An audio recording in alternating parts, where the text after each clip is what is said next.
Praise the Lord. प्रभूची स्तुती असो. आजच्या मननाकरिताचं वचन आहे गलतीकारास पत्र याचा 5वा अध्याय आणि याचं 25वा वचन, जे असं म्हणतं, आपण जर आपला जीवनक्रम आत्म्याच्या प्रेरणेने चालवित आहोत तर आपण आत्म्याच्या प्रेरणेनेच वागणूक करावी.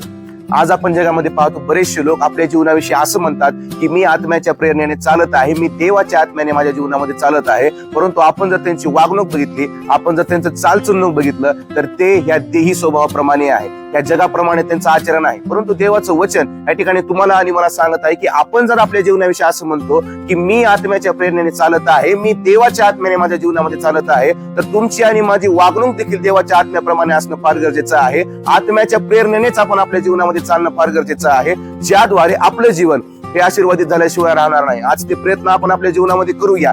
देवाच्या आत्म्याच्या द्वारे चालण्याचा प्रयत्न करूया, आत्म्याच्या प्रेरणेने चालण्याचा प्रयत्न करूया, ज्याद्वारे आपलं जीवन हे आशीर्वादित झाल्याशिवाय राहणार नाही. देव बाप करो या वर्षांद्वारे तुम्हाला आणि मला आशीर्वाद प्राप्त हो. आमेन.